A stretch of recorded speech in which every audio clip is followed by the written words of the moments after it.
Okay, so as I say, thank you very much to Elaine. She's right. My thing is people, I suppose, and I support museums and galleries and cultural institutions with all kinds of people management, from effective governance through to leadership development, HR and volunteer management. So I'm hoping that I'll be able to draw on lots of those things today to share my thoughts about returning to volunteering with you.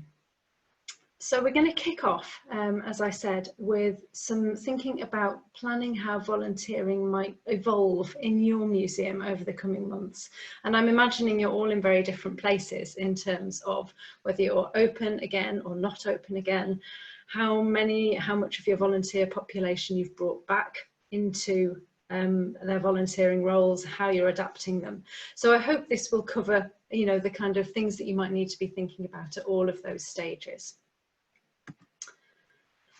So if you're thinking about how to involve volunteers, either before you reopen or as you reopen your museum, the first thing that I think it's really important to do is some forecasting. And I think the most important things you need to forecast are: what's your demand for volunteers? How many volunteers are you going to need, and in what roles are you going to need them in order to deliver whatever your changed operating model is as a museum? Whether that means, reduced opening hours, whether it means changing the way that you deliver education programs, whatever it is, how many volunteers are you going to need in those different roles compared to what you had before? And the other side of forecasting is about your supply of volunteers. How many volunteers are you actually going to get coming back? How many people want to return into their existing roles? How many want to return into different roles that might be slightly lower risk if they're going from front of house to back of house, for example? So that's what the next two slides are about. And the first one is about forecasting what your demand for volunteers, what do you need in terms of volunteers going forward? So I can really recommend, to start with, a great tool on the Heritage Volunteers Group website. I've got a whole load of links at the end of this slideshow, which you'll get sent, so you'll be able to find the links to everything I refer to. But it's got a great thing called the redeployment framework, which is really just a fancy set of words for a spreadsheet into which you can put details of your volunteer population now, the different roles that you've got: gallery assistants, education assistants, how many people you've got in those roles at the moment, and what their kind of levels of risks are. So the percentage of those individuals who might be in a clinically vulnerable group, being over 70, or might have particular health issues that you need to think about. And then there's a second side to the spreadsheet, which gets you to think about how that demand might change going forward. So whether you might need less or more volunteers in a particular role. Broadly speaking, the things that I think it's really important to consider as part of planning for how your volunteering needs change are the things that are on this slide. So firstly, the first two of these are about volunteer supervision, how your volunteers are supervised and who supervises them. It might just be one of you, or you might have a team of members of staff who are involved with volunteering in different ways. But in either case, it's really important to think about whether your supervisors are furloughed, whether they are returning to work or continuing to work from home, or whether they're going to be on site and when they might be returning. Because as we all know, it takes time to organise volunteering, and particularly if you are changing your expectations of volunteering. So it's a good idea to get a sense of who those supervisors are, and when they might be in a position to take up supporting your volunteers again. You'll also need to think about the numbers of volunteers that you need to operate compared to the numbers that you've currently got. So I know that some museums in their front of house operation, for example, are reducing the number of volunteers that they've got because they've previously had 2 to 3 on a front desk, and actually they want to reduce that down to 1 to reduce social interaction, and because they've got small spaces. Other museums I know are actually increasing front of house volunteer numbers because they want more volunteers to support visitors to visit safely. So to be reminding people of social distancing, perhaps being more present in gallery spaces. So it's worth thinking about the numbers that you're going to need based on how your operating hours have changed and how you want to run the front of house experience. The spreadsheet that I'm talking about on the Heritage Volunteers Group website asks you to also to collect information about the number of people who are at higher risk or clinically vulnerable. I would really encourage you to look quite broadly at that. So not only at those individuals who are over 70 or who have particular health risks, but also to look at any other people that you have who might be at a higher risk. So that might include people from Black, Asian and minority ethnic communities. It might include people such as pregnant women who have got a particular, there's a particular reason why at the time they're at a higher risk. So I'd certainly encourage you to gather that data together so that you're aware of who in your population is at a higher risk. Timescales for return is the next one, and that really ties back into how you're going to supervise your volunteers going forward. So if, for example, you know that you want to bring volunteers back into particular roles, whether that's front of house or different types of roles, that takes time to plan, of course. So for those members of staff who need to be involved in planning, they will actually need to be present or working, at least, not on furlough, a few weeks before you want to bring your volunteers back in, so that you've got time to plan how you're going to manage that process and communicate with the volunteers before it all starts. And finally, when you've gathered all that information together and you've got a picture of how your volunteering used to look in terms of numbers and roles before and how you want it to look going forward, you will be able to see whether you've got a mismatch in terms of numbers of volunteers in different roles. So whether you've got too many volunteers who would be, in a front of house role and actually want to reduce that, or whether you've got not enough volunteers to fill any of the roles that you've got. And that can then help you to look at how you might move people around in those different roles. So that's looking at the demand for volunteers. But what about supply? How do you know how many of your volunteers want to come back and into what roles they want to come back? So this is the other half of the equation in terms of working out how you're going to cover those roles.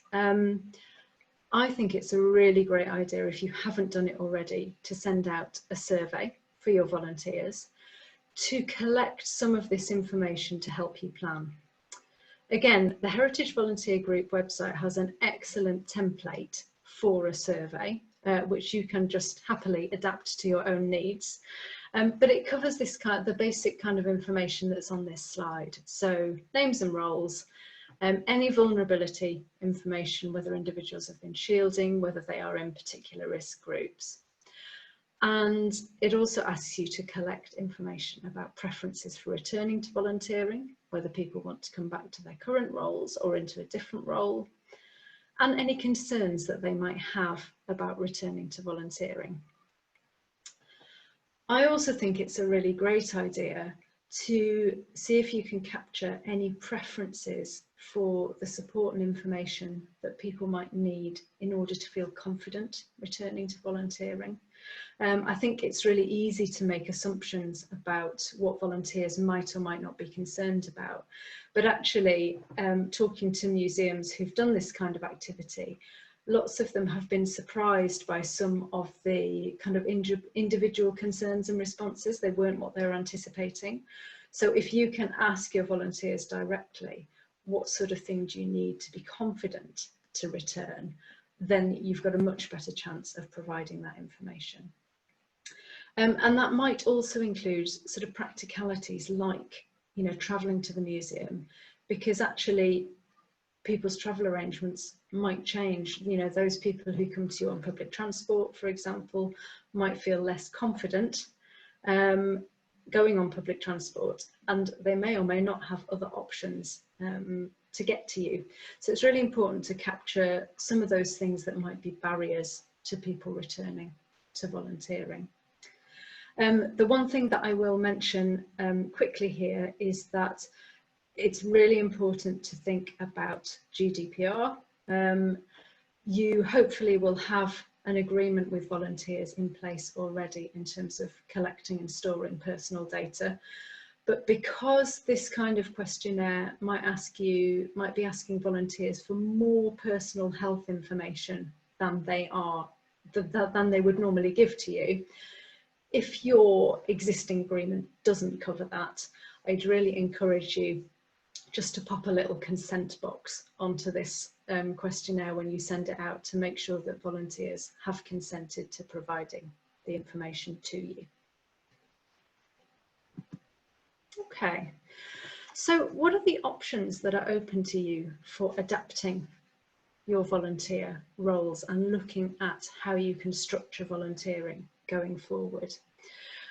I think there are three things to think about, and I would think about them in the order that they are on the slide, I think. So the first thing that I'd encourage you to think about is whether you can adapt the working practices that you have in existing volunteer roles so that the role can be carried out in a COVID-safe way. And we'll think about what some of those measures might be in the next section of this workshop. If you can do that, I'd really encourage you to do it, because if those are the roles that you need to deliver your museum's aims and outcomes, then the more volunteers that you can have in those roles, as long as you're confident that they're COVID safe, that's great. If you're struggling with that and you think that you can't put those measures in place, it's worth considering whether you could change the focus of the role to deliver the sort of similar outcomes but in a different way. So for example, I know that the Friends of the Whitworth have moved from running quite a lot of on-site talks and workshops and activities to running the same things digitally. And they're doing sort of digital tours of the museum, you know, when it's quiet and there's nobody else there, and they can go in and run some digital tours and focus on particular themes. It might depend a little bit on the skills and willingness of your volunteers as to whether they want to adapt how they deliver things. You know, if you've got someone who absolutely loves doing a tour but would hate to do it digitally, that will be a real challenge, and it might not be the right thing for them, but there might be some opportunities for you to change the focus of the role just to deliver it in a different kind of way. And then I'd consider introducing any new volunteering roles. So I'd really only do this if that role is going to actively contribute to what your museum needs to achieve. You know, managing new volunteer roles takes a lot of capacity and time. And if it doesn't deliver something that's both meaningful for the volunteer and for your museum, it probably won't last. It'll probably die a death, I think. So there are some great examples of this out there at the moment. There are plenty of charities that are starting to use tools like Zooniverse, which is a great tool. It's a great online tool for sharing information and getting people to participate in digital volunteering activities.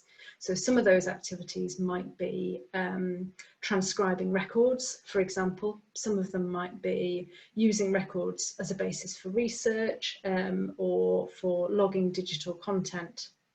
So there's lots of opportunities to develop new roles, but as I say, it's only worth doing that if that contributes directly to what you want to do as a museum. Whatever you do, whatever combination of those things you end up doing, to tick off all the kind of admin boxes and get your ducks in a row, it's always worth rewriting a volunteer role description if the duties for that role description or the way it's going to be carried out have changed substantially. Or if you're introducing a new role, then a new role description is always really important to make sure that volunteers are absolutely clear on what they've got to deliver and how. You may also want to think about training and how you deliver any training that's needed, either for changes to existing roles or for new roles completely. There's a really good example of this online from the University of Cambridge Museums, who've done an online session for helping volunteers with managing visitors during the pandemic. So how volunteers can help visitors visit safely, what they can expect from visitors and how they can interact. So that's a great example of some training to look at if you need to do something similar with that. And finally, in terms of ways that you might adapt and develop new roles for volunteers, the really good stuff that I've seen coming out from museums and galleries recently has involved these sorts of activities. So there's plenty of museums who are looking at skills development volunteering, and that might be museums who are looking for individuals who are already highly skilled and who might be able to support in a particular area like HR or finance. Unfortunately, we are entering a time of higher unemployment, and so there may be more people who are keen to keep their hand in and do different things whilst that's happening. I've also seen lots and lots of new volunteer roles which are focused on developing digital content for museums. So that might be an online tour, but it might also be being responsible for social media, for blogging, for doing some behind the scenes interviews. I've come across one organisation who is considering working in partnership with their local community radio and getting a slot on there which volunteers can do pre-recorded segments for, which I think is a fantastic idea if it comes off. We've talked a little bit about options for sort of digital research and cataloguing roles via tools like Zooniverse. And again, I've seen a much higher instance of that type of role being developed recently. The ones that people talk about less, though, are peer training and support roles, and I'm a real advocate for these. So if you've got volunteers who have got really good skills in a particular area, you know, it might be around digital and technology, it might be around something else. If you can harness them to help train and support other volunteers, that can be a really good use of people's skills at the moment. And peer training is quite often a really popular way of maintaining a good set of social relationships and a good feel of community amongst volunteers when some of the social aspects of volunteering have been removed. Perfect. So the next section is a little bit shorter, and it's about, once you've done your forecasting and you've looked at your demand and what your supply is going to look like, the next step, I think, to bringing people back is to make sure you've done a really thorough risk assessment and thought really hard about the health, safety and wellbeing measures that you're going to put in place for volunteers. I've seen museums do risk assessments for volunteers in a lot of different ways recently. So some of them have done a different risk assessment for each volunteer role that they have and looked at the separate COVID specific risks that are involved in that role. I've seen some museums who have done a risk assessment for volunteers in all of the roles, you know, all sort of rolled into one. And I've also seen museums who've done a kind of full COVID risk assessment, which is based on their entire operation and therefore includes volunteers as a part of that. I don't think it matters how you do it. I think it, you know, it can be whatever suits your museum. There's a great template of risk assessments for reoccupying a building with volunteers on the Volunteering Matters website, which there's a link to at the end of this set of slides. And whilst that doesn't cover everything that you might want it to, particularly if you are continuing with some remote volunteering roles that you need to consider, it is a really good place to start if you are looking to bring volunteers back in and on site. I'm not going to tell you how to do a risk assessment because A, that would take up a lot of our time today, and B, probably lots of you are already starting to write them. The one thing that I will encourage you to do as you start thinking about your risk assessment or as you're doing it is just to think about 3 of these really big questions, because I think these are the key drivers of a good risk assessment for COVID. First question is, can we answer as a museum what our role is in protecting volunteers, including those who are clinically vulnerable? Because I know there's lots and lots of talk at the moment about how museums balance that tricky group, in particular those people who might be over 70 or who might have health risks, who want to return to volunteering, often in a front of house role, and whose museums are feeling concerned about that.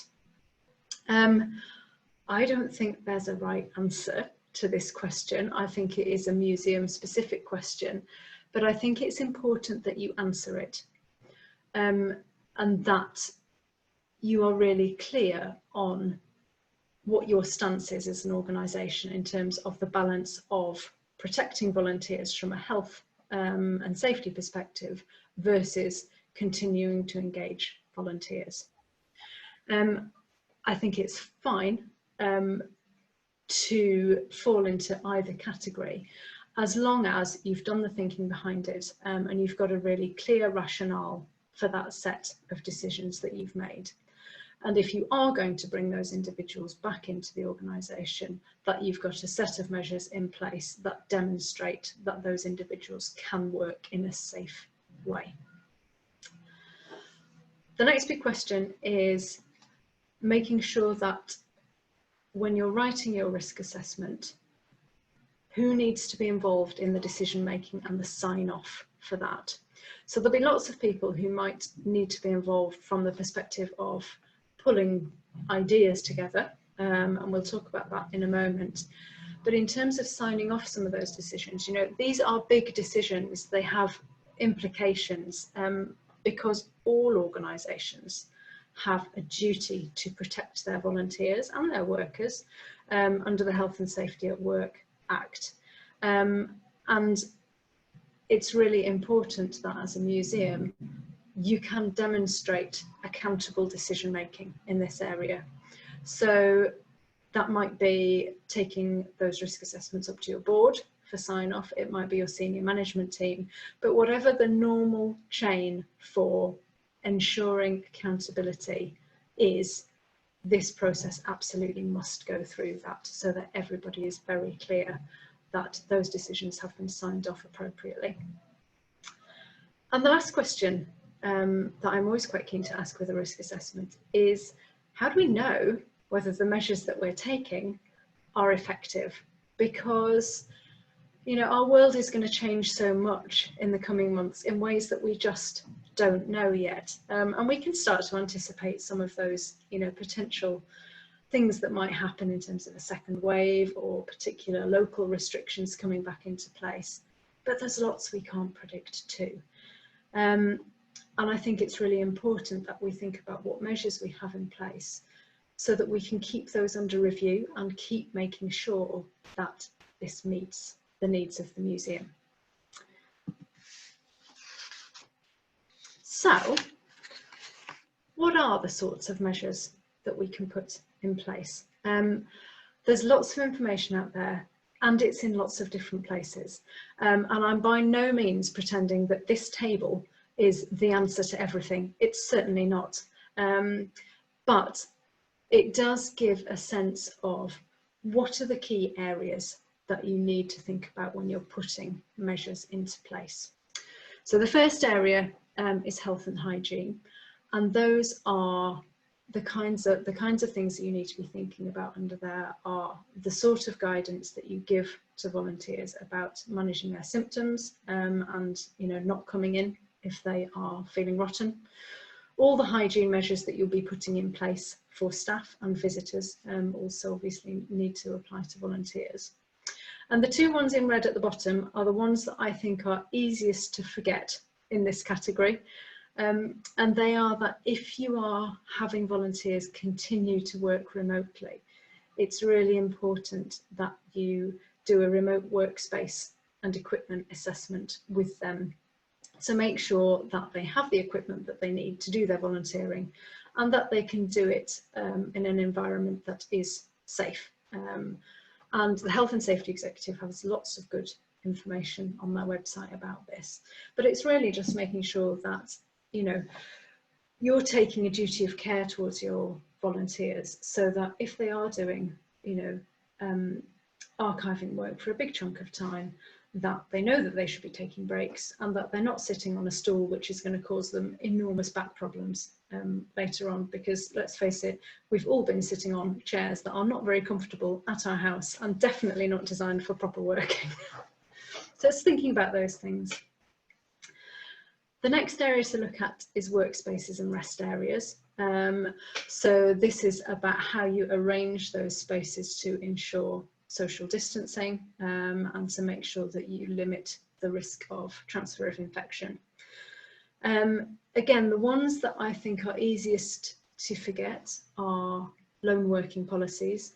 I know that some museums are finding that they have volunteer roles that now will be effectively lone working because they can't fit enough people into a room to do the sorts of things they were doing before, like cataloguing, for example, or digitising objects. So they're bringing people in individually. You may have a lone working policy already. If so, I'd definitely encourage you to review it. If not, and you've got volunteers who are working alone, it's worth putting one in place. And it's worth thinking about the storage of personal belongings. Where are you going to put them? Do you have a space where people can put things safely and so things aren't mixing? I think this is a real challenge, this one, but it's definitely important to think about. The next area is volunteering arrangements. So this is really about how you manage working practices when volunteers are on site. So that might be things like limiting numbers or having small cohorts who work together on particular days rather than a mix of people on every day. You might also want to consider different shift patterns or staggered breaks and that sort of thing, so that you again limit the risk of transmission. I know lots of museums who are doing this for staff. Fewer are doing it for volunteers, but some are, and I think it's worth considering whether any of those measures are appropriate. The next section is travel, and I've briefly touched on that before, and the fact that with the pandemic, people's travel options might have changed, or people might feel differently about the way that they travel to the museum. And it might be worth getting some information about how people do travel to the museum and whether they're still happy to travel in that way. I'd also say that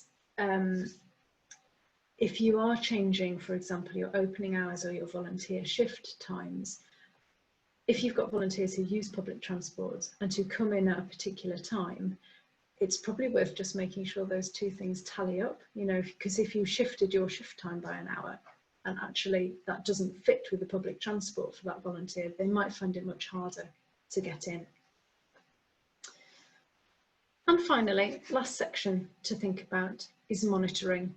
So this really is about making sure that you look after and collect the right data from volunteers as you go through this process. So lots of museums are using a return to employment form for staff, and I really encourage you to use a return to volunteering form for volunteers that just asks them to confirm you know, what's happened to them during the pandemic, and to confirm as they start that they know they don't have symptoms when they're returning to volunteering. You may also want to do that as a kind of regular confirmation of health status. So you might want to do it every time they come in, you might want to do it on a weekly or a bi-weekly basis, but just making sure that you've got a record that says your volunteers are confirming to you that, to the best of their knowledge, they are in good health as they volunteer. That will tie in, I imagine, to the track and trace data that you need to collect for volunteers. You may already be doing enough for this because it's not a huge burden, but it is important that you're collecting information about, and that you know who's on site and who's working where at what time, so that if you do need, if you're called on to provide that information, that it is all there. And finally, this one doesn't really fit under monitoring in the same way, but the regular wellbeing check-ins for volunteers, I think, are really important at the moment, particularly if you've got, you know, volunteers who are coming back to you in different ways. So some of them might be on site, some of them might be continuing remotely, some of them might not be coming back to you at all at the moment. And just checking in informally, making sure that people are okay, that they understand the situation, and that they are, you know, that they've had all their questions answered, is a really important thing to keep people engaged with the museum and feeling a part of the museum community. So that's my section on risk assessment and measures. The one thing that I do want to sort of encourage you to do is, when you're putting your risk assessment together and as you keep reviewing it, really involve people in it. A risk assessment is a really good thing to involve volunteers with, and those people who manage volunteers, because if you do it early on, as you're starting to develop the measures that you want to put in place, those volunteers who work in the roles that you're looking at will be able to identify potential risks based on their experiences that you might not identify because you just don't do that work and you don't see how it works, you know, on the floor day to day. I'd certainly suggest kind of taking a straw person risk assessment to volunteers and saying, what do you think? Have we captured all the risks? Do these measures look like they would make you feel confident about returning to volunteering? And once you've done that, obviously it's really important to share those results and to think about what your measures might be to work out whether this stuff is working, so that you know what sort of information you're going to collect to check that the measures you've put in place are working. And they might be tangible measures, like, is everybody using the signing in sheet? Have we got a return to volunteering form for everybody? But they might also be intangible measures, like how confident volunteers are feeling with the new arrangements, so that you're aware of what's working from a practical basis and also what's working in terms of how volunteers are feeling about coming back. I'd always encourage you to keep getting that feedback as well, because as we said, things are going to change over the next few months. So if you can keep engaging with volunteers and checking in that the measures that are in place are working, that can be a really valuable process for making sure those measures stay appropriate. Okay, so the very last session here, and it's a quick one, is really thinking about the fact that, okay, so you've done your forecasting, you've got your risk assessment in place, you know the measures that you're going to take. But you guys all know that that is only the start, right? Putting this stuff into practice is hard work. And the reason it's hard, and the reason that lots of us might be thinking, gosh, this is going to be a real uphill battle, is that it's a huge culture change. That's what we're asking from volunteers, and we mustn't underestimate that fact. You know, we're asking them to change what they do, how they do it, and in a context where the whole museum feels different. And that's an enormous set of changes for anyone to grapple with. And lots of us will be worried about, you know, volunteers who might not follow the measures that we put in place. You know, they don't want to wear a face mask, they don't do the social distancing. We might be worried about those volunteers who don't want to change from front of house to back of house, even though they're in a clinically vulnerable group. So I guess it's really important to remember what we're asking volunteers and that it's a big thing. And it's also really important to know why it's hard. So culture change is really hard because everybody is having to unlearn the habits that they've got into when they're volunteering, at the same time as relearning a whole set of different habits. So it's like unraveling knitting, like in the picture. It's like you're unraveling a jumper at the same time as you're knitting another jumper with the same bits of thread. No wonder we all find this difficult. And we have to keep practicing. You know, we can't expect that when we bring volunteers back or put, you know, say we're going to start, whether it's a remote volunteer role or an on-site one, we can't expect from day one that everyone's going to get it right all the time. We're only going to get it right with practice and by making mistakes and by keeping it going. And it's really important that for volunteers, it feels like everyone's in this together. So I want to finish with my thoughts on how do you do that? How do you effect that transition with people? I think there are 4 sets of activities, 4 things to think about when you're leading volunteers through this transition of the changes to their volunteering. The first one of those is communicating, and we've talked a little bit about that. But it's really thinking about, you know, what your message is to volunteers. What do you want them to know about how life has changed in the museum and why it's changed like that? And what you want to achieve from that, I suppose, is reassurance. You know, volunteers feel informed, they feel reassured that you've got a handle on what's happening, that you know what you're doing and why you're doing it. And that means that you can start to manage volunteers' expectations of what this new world is going to look like. And this is all about people's hearts, isn't it? It's about making people feel that they understand what's going on and that they feel comfortable and confident. The next lot of activities is around consultation. We've talked a bit about how you might consult with volunteers using the risk assessment as a basis. And it could be about risk assessment measures, but it could also be, you know, you could find other ways to consult, whether that's about changes to roles or, you know, introducing new roles and what a new volunteer role might look like. And if you can consult in whatever way possible about the changes that are happening, that starts to play to people's heads.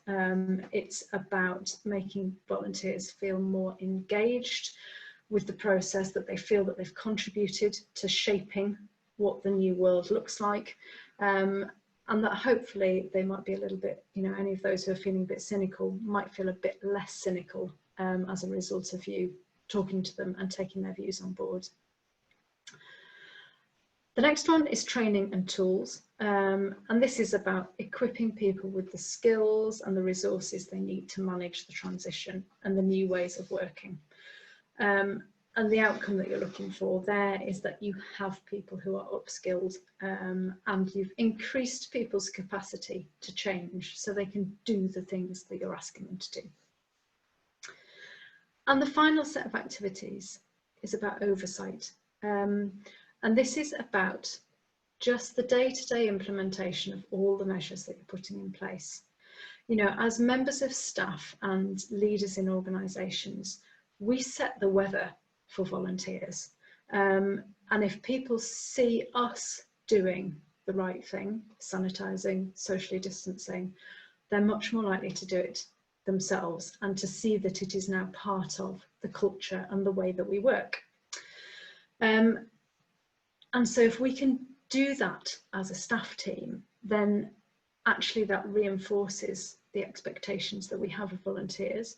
And it just means that we've all got, you know, our eyes open and we're looking out for one another. And that's really what we want to achieve. There are some practical steps that I think you can consider for putting these things in place. I'm conscious that we are short of time, so I'm not going to go through the full table one by one. They are all kind of practical and tangible activities that you might consider under each of those headings. The thing that I want to focus on really here is on the oversight thing, because I think it's the hardest thing to get right. If you can make sure that your members of staff are really clear and trained and are aware that they have a role as a kind of COVID-safe working ambassador for volunteers, that puts you in a really strong position as an organisation, because it means you can create a culture where you are all looking out for one another. And regardless of whether you're a member of staff or a volunteer, you can encourage people to gently remind others when they forget the measures. You know, so if somebody's standing a bit too close, you can just ask them, oh, would you mind stepping away? Don't forget to sanitize. It's those kind of small things so that mistakes don't feel, you know, you don't feel like they're sort of being punitively punished and people are saying, oh, you must sanitize, you know, it's really, really important. It just means that everyone kind of gently looks out for each other. And that can be the best way of changing that culture. Of course, the flip side is that if you do have a volunteer or volunteers who are either deliberately refusing to use the measures that you're putting in place, or are struggling a lot to remember to do them, you will need to take action, because you do have a duty of care to everybody in the organisation under the Health and Safety at Work Act. And if you've got somebody who's jeopardising others' health, safety and well-being, you must take action. If you've got a volunteer problem-solving policy, that's a great place to start, because you can deal with it under that. If not, you'll need to find a way of having that difficult conversation with the volunteer, which makes it very clear that the measures must be adhered to. Otherwise, if that's not possible, then the volunteering relationship has to come to an end.